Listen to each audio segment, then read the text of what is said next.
హంతకుడివి. నేను ఊళ్ళో వాళ్ళందరికీ చెప్తాను. ఈ నేరానికి నీకు ఖచ్చితంగా శిక్ష పడుతుంది. వెళ్ళు భీమ్, వెళ్ళు. ఎవరికేం చెప్పుకుంటావో చెప్పుకో. నేనే చంపాను వీణ్ణి. నువ్వు వీణ్ణి కాపాడలేదు. భీమ్, నువ్వు వీణ్ణి ఎందుకని కాపాడలేదు?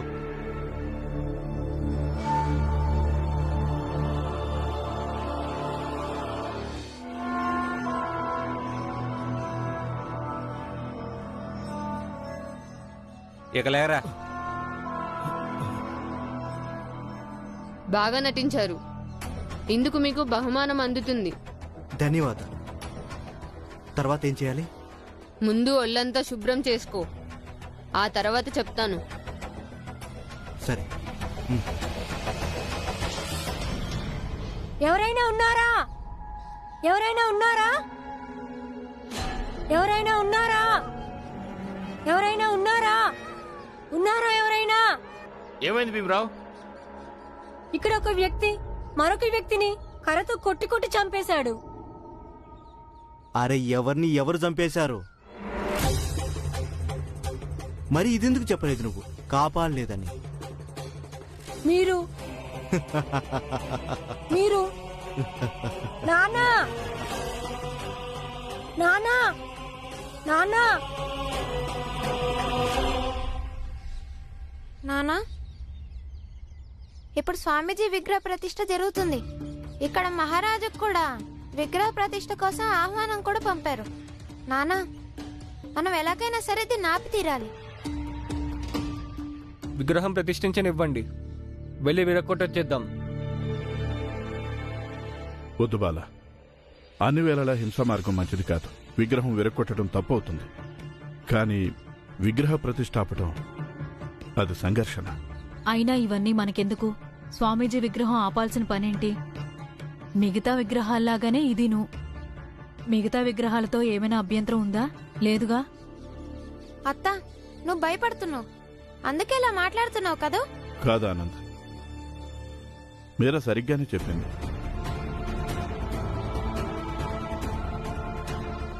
మనకి విగ్రహాలతో అభ్యంతరం లేదు. కానీ ఈ సమాజం విగ్రహానికి పూజలు చేస్తారు. అందుకే స్వామీజీ తన విగ్రహం పెట్టించుకుని భగవంతుడిలాగా పూజలు చేయించుకోవాలనుకుంటున్నాడు. ఆయన బతికుండగానే దేవుళ్లతో కలిసిపోవాలనుకుంటున్నాడు. ఇక స్థలం కూడా ఎక్కడ ఎంచుకున్నారో చూడండి, విద్యాలయం. ఎందుకంటే ఆ గుడిలోకి ఎవరు వచ్చినా రాకపోయినా విద్యార్థులు రోజూ వస్తారు. అప్పుడు వాళ్ళు స్వామీజీని తమ భగవంతుడిగా భావించి దండాలు పెడతారు, పూజలు చేస్తారు. ఇంకా స్వామీజీ చెప్తే అది విద్యార్థులు చేస్తారు.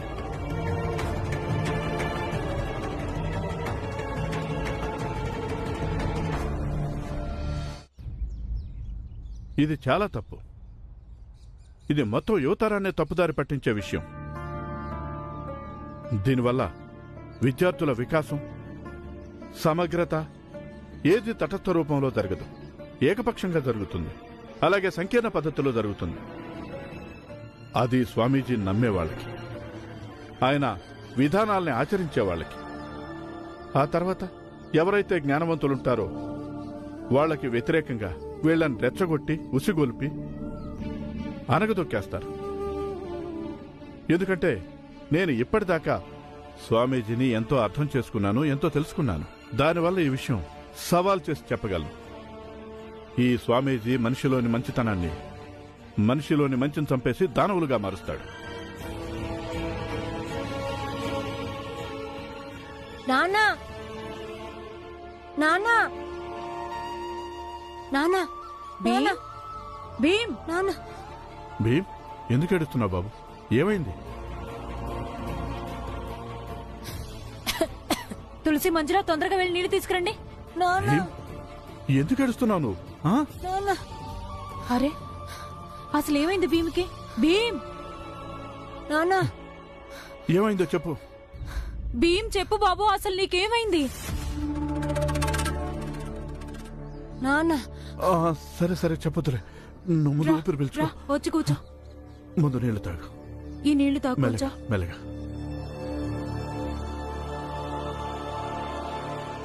భీమ్, భీమ్, భీమ్, భీమ్, భీమ్, భీమ్ భీమ్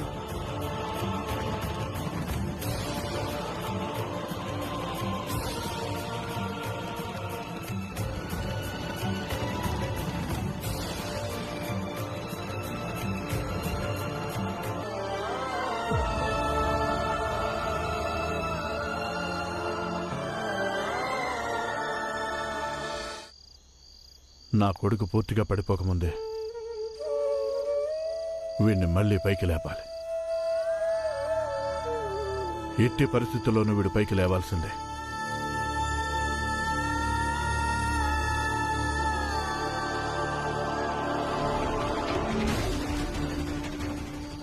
భీమ్రావు నిస్సందేహంగా ఒక నాయకుడే. అందుకని వాడు తిరిగి కోలుకునే ముందే వాడి కథని ముగించేయాల్సి ఉంటుంది.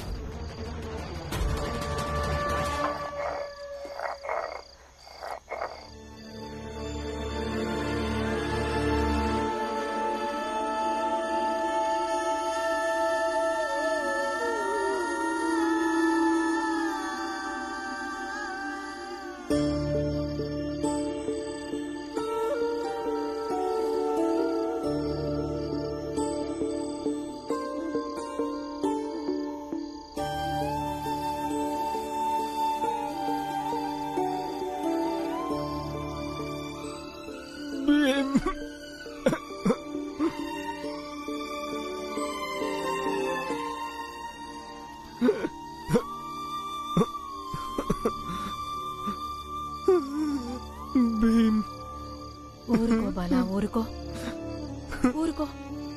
ఏమీ అవ్వదు మన భీమ్కి, మామూలుగా అయిపోతాడు. అత్త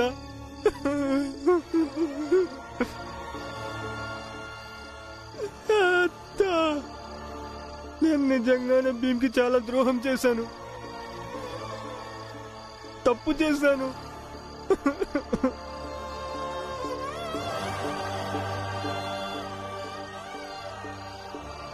అత్త, నన్ను క్షమించండి అందరూ. ఏడవకు, తగ్గిపోతుంది వాడికి.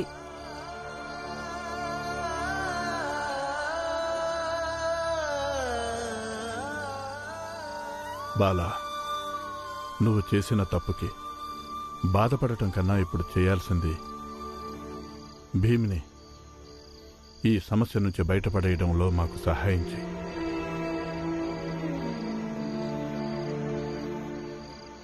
చేస్తాను నాన్న, మొత్తం కూపిలాగుతాను.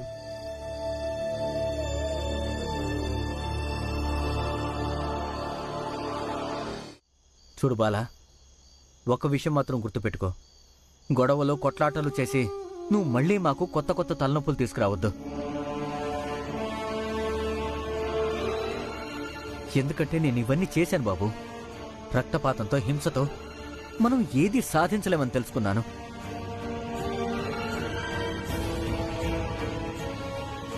అవును బాలా, నిన్ను నువ్వు అదుపు చేసుకో. అప్పుడే నువ్వు భీమ్కి గాని వేరే వాళ్ళకి ఎవరికైనా మేలు చేయగలుగుతావు.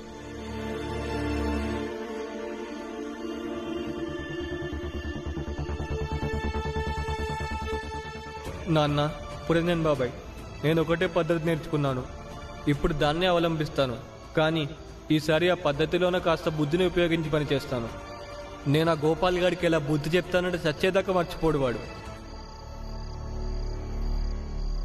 ఇప్పుడేం చేద్దాం గోపాల్?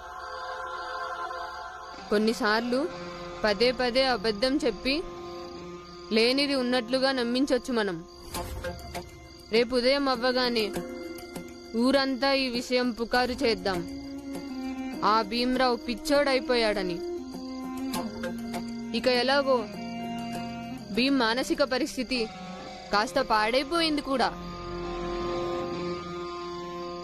ఇక ఎప్పుడైతే జనాలందరూ పిచ్చోడు అనటం మొదలు పెడతారో అప్పుడు భీమ్ కూడా వాడికి పిచ్చి పట్టిందని నమ్మేస్తాడు. ఇక ఆ విధంగా వాడు పూర్తిగా నిజంగా పిచ్చోడైపోతాడు. బాగా చెప్పావు బాబు. ఇంకా ఈ విషయం కూడా నిజమే. బాగా చదువుకున్న వ్యక్తులు కాస్త అతిగానే ఆలోచిస్తారు. భీమరావు కూడా ఇప్పుడు అలాగే ఆలోచిస్తాడు. అందరూ నన్ను పిచ్చోడినని ఎందుకు అంటున్నారు అని. ఇలా ఆలోచించడమే భీమరావు గారికి ప్రమాదాన్ని తెచ్చిపెడుతుంది. ఖచ్చితంగా. అయితే ఇక రేపు ఉదయం నుంచే మొదలు పెడదాం ప్రమాదకరమైన ఆట.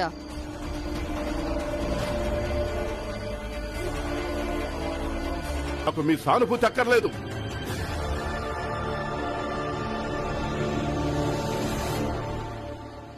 నాన్న నువ్వే చెప్పావుగా నాకు ఆ పురంజన్ బాబాయ్ వాళ్ళ తమ్ముడు నిరంజన్ బాబాయ్ వచ్చాడని, ఇంకా ఆయన ఇల్లు తగలబెట్టాడని, మీరందరూ ఆయన్ని పట్టుకొని రైలు బండి ఎక్కించి పంపించేశామని చెప్పావుగా. మరి అవును బాబు, నేను చెప్పాను. కానీ ఏంటి నాన్న, నువ్వు అలా అబద్ధం చెప్పావా లేక అది నిజమా?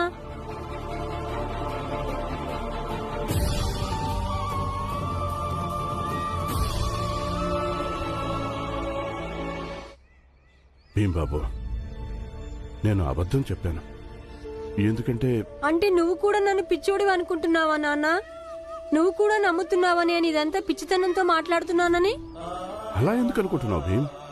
ఆనందన్నయ్య, నువ్వు కూడా అనుకుంటున్నావా నాకు నిజంగా పిచ్చి పట్టిందని, నేను ఇవన్నీ పిచ్చితనంతో చేస్తున్నానని?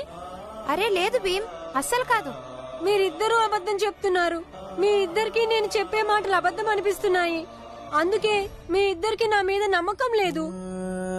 ఒకవేళ నిజమైతే మరి నా మాటల్ని మీరు ఎందుకు నమ్మటం లేదు? భీంబాబు, నువ్వు ఏదనుకుంటున్నావో అది నిజం కాదు. కాదు నాన్న, నువ్వు అబద్ధం చెప్తున్నావు. నిజంగా నేను పిచ్చాడిని అయితే కనీసం నువ్వైనా చెప్పు నాన్న. భీం బాబు నువ్వు పిచ్చోడు అయ్యావని. అలా ఎందుకంటున్నావు భీమ్? అలాంటిదేమీ లేదు. మరి నువ్వు నాతో ఎందుకు అబద్ధం చెప్పావు నాన్న?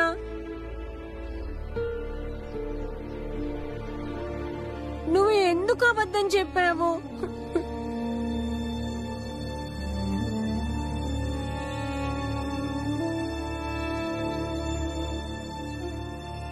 నన్ను క్షమించు భీంబాబు. నేను నా తప్పు ఒప్పుకుంటున్నాను. నేను అబద్ధమే చెప్పాను. అలాగే భీమ్, దయచేసి నన్ను కూడా క్షమించు. నాన్న, నిజంగా నాకు పిచ్చి పట్టలేదుగా? లేదు బాబు, నా కొడుకు చాలా తెలివైనోడు. తను పిచ్చోడు ఎలా అవుతాడు? వీళ్ళందరూ అసూయతో అలా అంటున్నారు. పద, అక్కడికి వెళ్ళి కూర్చుందాం. పదండి.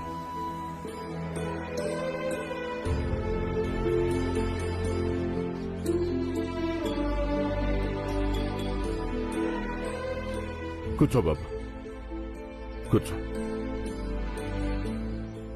నువ్వు ఇక్కడ ప్రశాంతంగా కూర్చో. నేను నీకోసం నీళ్లు తీసుకొస్తాను. నువ్వు అనవసరంగా లేనిపోని విషయాలు ఆలోచించొద్దు.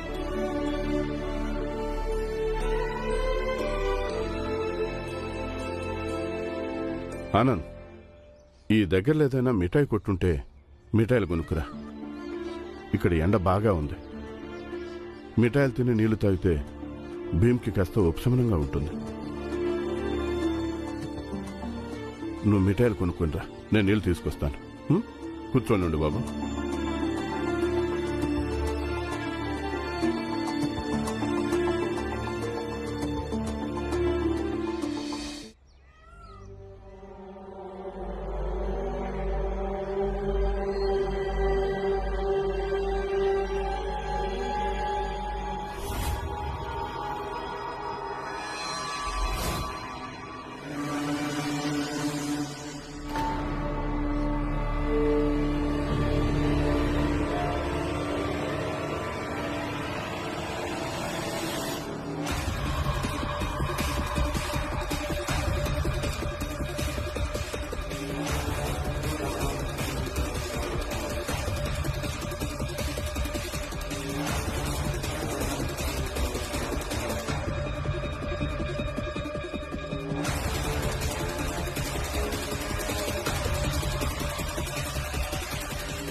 భీమ్రావ్, మీ నాన్నని స్వామీజీ, సేటు, ఇంకా వాడెవడు ఆ టీ కొట్టు మంగేష్ అందరూ కలిసి కొడుతున్నారు. చాలా రక్తం పోతుంది పాపం మీ నాన్నకి. నన్ను ఎలాగూ కాపాడలేకపోయావు. వెళ్ళు, కనీసం మీ నాన్ననైనా కాపాడుకో. వెళ్ళు వెళ్ళు భీమరావు, త్వరగా వెళ్ళు. ఆలస్యమైతే మీ నాన్నను కొట్టి చంపేస్తారు. వెళ్ళి కాపాడుకో. వెళ్ళు.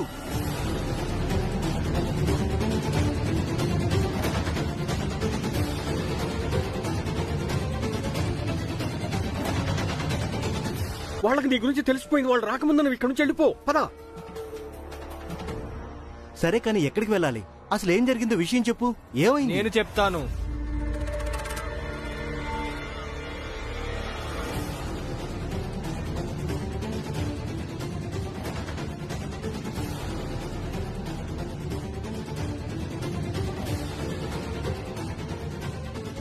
ఏయ్! ఏయ్!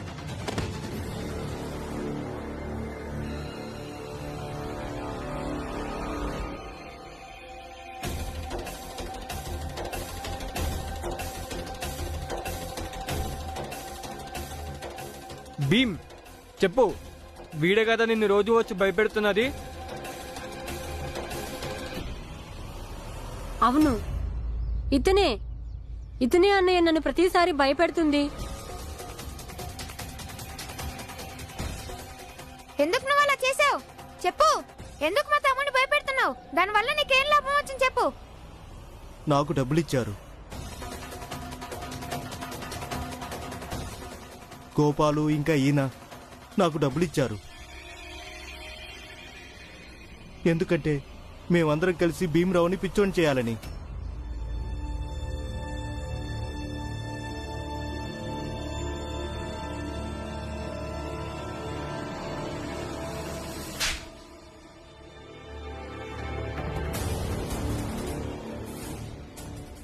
ఒక చిన్న పిల్లాన్ని పిచ్చోడిని చేయడానికి ప్రయత్నిస్తున్నారా?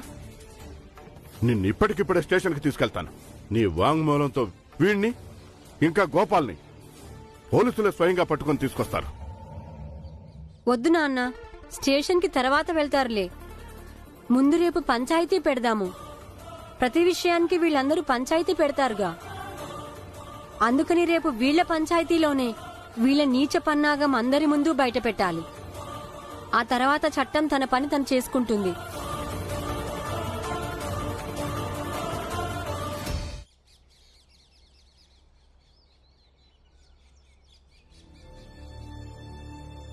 రామ్జీ, నన్ను క్షమించు.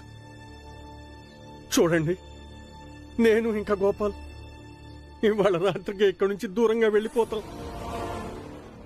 ఆ తర్వాత మీరు ముందు ఎలా ఉండేవాళ్ళు ఇప్పుడు కూడా అలాగే ఉండండి. చెప్పాలంటే అసలు ఇందులో మా తప్పు ఏమీ లేదు. ఇదంతా స్వామీజీ ఇంకా ఆసియాట్ గారు పనిన కుట్ర. దయచేసి నన్ను క్షమించండి. నువ్వు క్షమకి అర్హుడివి కాదు. భీమ్ సరిగ్గా చెప్పాడు. రేపు ఉదయం పంచాయతీ జరుగుతుంది. నువ్వు ఏం చెప్పాలన్నా పంచాయతీలో చెప్పు. చూడు, నిజం చెప్పాలి. అప్పుడే స్వామీజీ నీచ బుద్ధి అందరూ తెలుసుకుంటారు.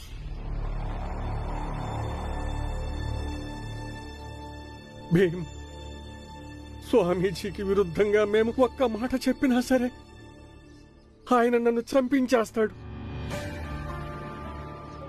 నేను విన్నాను భీమ్, నువ్వు చాలా దయగలవాడివని, చాలా సహనశీలుడు అని. నన్ను వదిలిపెట్టు. దయచేసి నన్ను క్షమించు భీమ్, నన్ను క్షమించు. భీమరావు, చాలా పెద్ద తప్పు చేశాను. ఈ పాపిష్టి డబ్బుకు ఆశపడి నేను క్షమించరాని తప్పు చేశాను. నాకు ఈ డబ్బు అవసరం లేదు భీమరావు. పశ్చాత్తాపం దారి పశ్చాత్తాపందే బాబాయ్. న్యాయం దారి న్యాయానిదే. శిక్షకి భావోద్వేగాలతో ఎటువంటి సంబంధం లేదు. ఇప్పుడు మీరిద్దరూ శిక్ష అనుభవించడానికి అర్హులే. ఒక నేరస్తుడికి సహకరించటం కూడా ఒక నేరమే అవుతుంది. అందుకని మీ ఇద్దరిని ఊరికే వదిలేసి ఈ భీమరావు తెలిసి ఎన్నటికీ అలాంటి నేరం ఒకటి చేయడు. సిద్ధంగా ఉండండి రేపు పంచాయతీలో విచారణ కోసం. అప్పుడే ఈ సమాజం మీలాంటి వాళ్ళ నిజస్వరూపాన్ని తెలుసుకోగలుగుతుంది.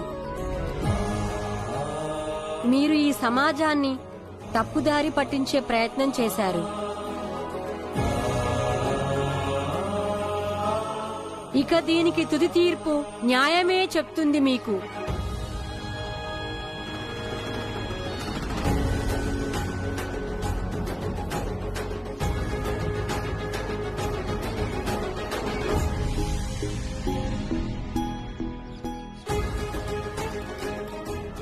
అయ్యో, అనర్థం జరిగిపోయింది. వెంటనే వెళ్ళి ఈ విషయం స్వామీజీకి చెప్పాలి.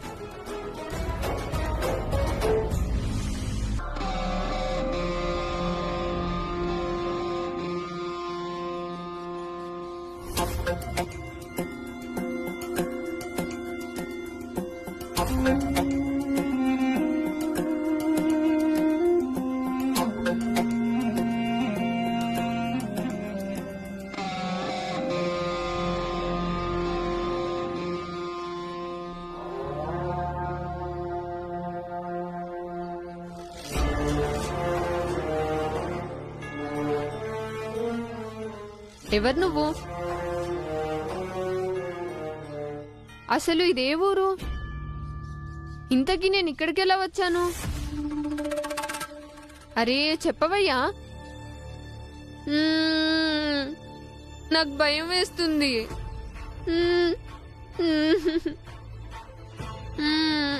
ఆ?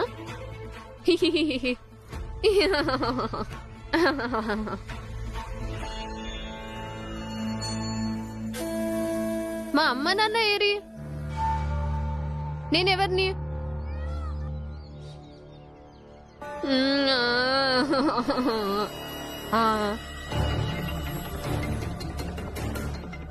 అమ్మయ్యా, పని అయిపోయింది. ఇక్కడ ఈ గోపాల్ పిచ్చోడైపోయాడు. అక్కడ వీడి బాబు ఈ పాటికి చచ్చుంటాడు. భీమరావ్, ఇప్పుడు పెట్టు పంచాయతీ. ఏం నిరూపిస్తావో నిరూపించు.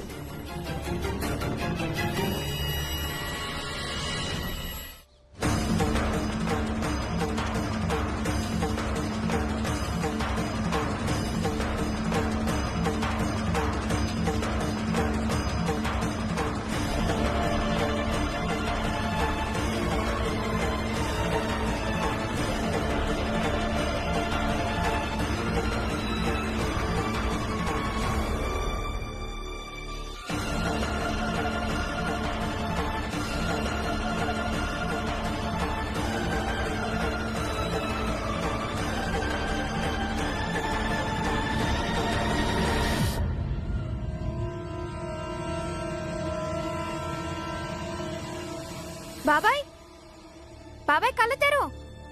బాబాయ్, అరే ఈయన చచ్చిపోయాడు. ఏంటి?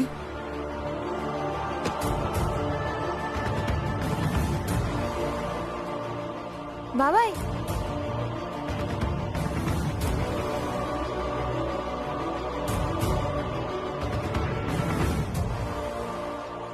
ఆనంద్, ఆనంద్, ఆనందన్నయ్య, ఏమైంది? బాలన్నయ్య, నానా, ఇతను ఈయన చచ్చిపోయాడు.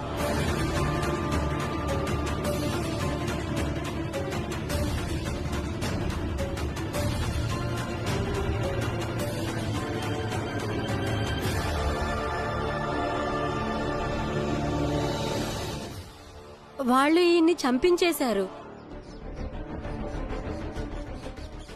ఇప్పుడు గోపాల్ని ఏం చేస్తారు?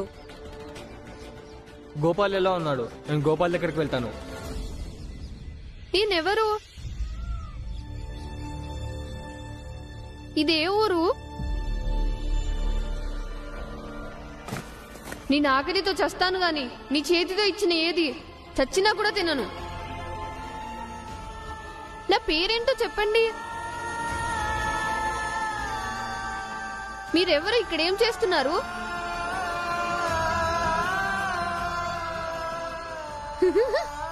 నేను ఎక్కడి నుంచి వచ్చాను? నువ్వెవరు? గోపాల్, నువ్వు ఇక్కడ ఏం చేస్తున్నావు?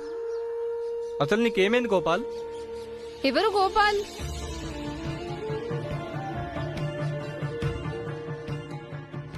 ఇంతకీ నువ్వెవరు?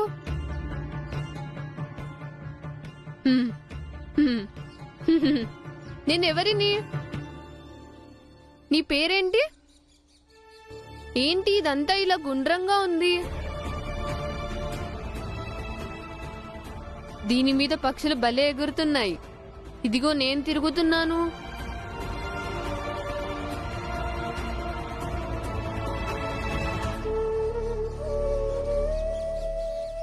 నేను గోపాల్, ఏమైంది నీకు?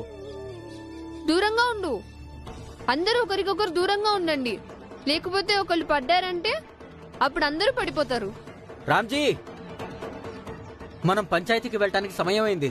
ఏ విషయంలో పంచాయతీ? అంతా ఎక్కడున్నారు మీరందరూ? మీరా, అదంతా నీకు తర్వాత చెప్తానులే. ఈ గోపాల్ని ఇక్కడికి ఎందుకు తీసుకొచ్చావు? ఇది మా ఇల్లా?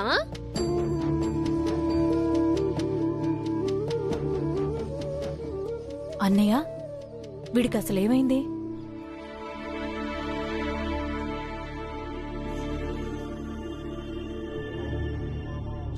స్వామీజీ, మన జాతివాడైన గోపాల్ ఆ బొడ్డోడు భీమరావు గాడి ఇంట్లో ఉండడం ఇది మన ఆచారాలపై వేటు కాదంటారా? ఇలాంటి విషయంలో మనం బాధపడటం సబబు కాదంటారా? స్వామీజీ, ఆ భీమరావు గాడు మనల్ని సవాల్ చేశాడు. గోపాల్ గాడికి నయం చేసి మన మీద పంచాయతీ పెట్టిస్తాడంట. అసంభవం. మేమిచ్చిన ఔషధం వల్ల ఎంతో మంది పిచ్చివాళ్లైపోయారు. ఇప్పటి వరకు ఏ ఒక్కడూ కోలుకోలేదు. ఇక ఆ భీమరావు, వాడు కూడా గోపాల్ని ఎంత మాత్రం బాగు చెయ్యలేడు. కానీ స్వామీజీ, ప్రమాదాన్ని ఆహ్వానించడం ఎందుకు? మీకు తెలుసుగా భీమరావు ఎంత మొండివాడో. వాడు ఏదో ఒకటి చేసి గోపాల్కి నయం చేస్తాడు. నేను సవాల్ చేస్తున్నాను స్వామీజీ. గోపాల్కి నేను నయం చేస్తాను. ఈ భీమరావు నయం చేసి చూపిస్తాడు. ఒకవేళ వాడు వీడికి నయం చేశాడంటే ఒట్టు స్వామీజీ, వాడు మనందరికీ చాలా పెద్ద ప్రమాదకారిగా మారతాడు. అంటే మా ఔషధం మీద ఉన్న నమ్మకం కంటే ఆ భీమరావు మీద ఎక్కువ నమ్మకం ఉందా? నన్ను మన్నించండి స్వామీజీ. గోపాలు వచ్చిన తర్వాత నేను కూడా అనుకున్నాను ఆ భీమరావు ఓటమి తథ్యమని. కానీ అలా జరగలేదు. పైగా ఇప్పుడు ఇంకా ఎక్కువ నమ్మకం పెరిగింది. భీమరావుకి ధైర్యం కూడా ఎక్కువని. వాడిలో సహన శక్తి ఎక్కువ ఉంది. ఇక మేమంతా ఉండగా ఇతన్ని మీరు రాయితో కాదు కదా, చిన్న కర్రతో కూడా ఎప్పటికీ కొట్టలేరు. ఇంకా ఏ పనినైనా చిత్తశుద్ధితో పూర్తి చేయగల అద్భుతమైన సామర్థ్యం ఉంది స్వామీజీ వాళ్ళలో. అయితే సిద్ధాంతి గారు, వెళ్ళి ఆ బొడ్డోడు భీమరావు గాడి జాతిలో కలిసిపోండి. నేను అలా ఎప్పుడన్నాను సేట్ గారు?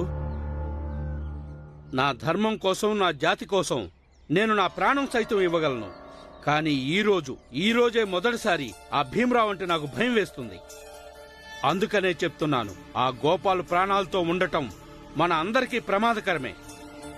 కానీ స్వామీజీ, సమాజం కోసం మనం ఒక వ్యవస్థను ఏర్పాటు చేశాము. దాన్ని ఇరుపక్షాల వాళ్ళు ఆచరించాలి. వాళ్ళకి గనక ఈ విషయం తెలిసిపోయిందంటే ఇది మన కుట్రని స్వామీజీ, అప్పుడు పరిస్థితులు ఇంతకన్నా దారుణంగా మారిపోతాయి. అవును స్వామీజీ, ఒక రకంగా సిద్ధాంతి గారు చెప్పింది నిజమే. అయితే ఆ గోపాల్ని కూడా అంతం చేయండి.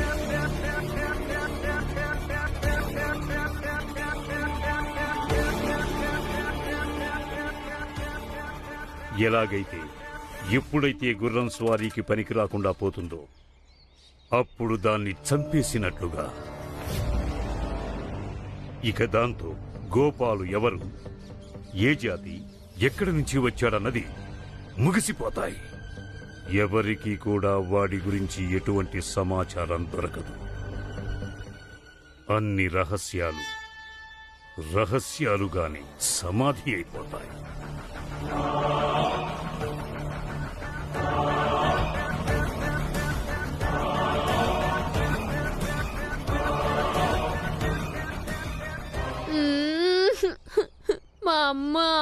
మా అమ్మ ఎక్కడుంది? అమ్మ కావాలి. నాకు అమ్మ కావాలి. అమ్మ రావా? గోపాల్, మా అమ్మ ఎక్కడుంది? గోపాల్, నువ్వు ఏడవకు. మా అమ్మ కావాలి. మా అమ్మ ఎక్కడుందో చెప్పు. రామ్జీ,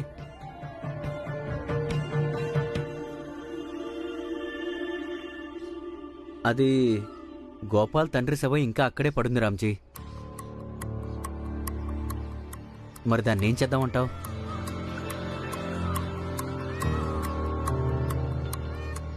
వాళ్ళకి తెలుసు పురంజన్, ఆ గోపాల్ తండ్రి మన జాతివాడి కాదని. అయినా కూడా వాళ్ళు ఆయనకి అంతిమ సంస్కారాలు చేయరు. అందుకని ఆయన అంత్యక్రియలకి ఏర్పాట్లు మనమే చేయాల్సి ఉంటుంది. నువ్వు ఏర్పాట్లు చేయి. గోపాల్ ఆయన కొడుకు కాబట్టి వాడే కొరువు పెడతాడు. మేము గోపాల్ని తీసుకొని వస్తాం. సరే, నేను ఏర్పాటు చేస్తాను. మీరందరూ అక్కడికి వచ్చేయండి.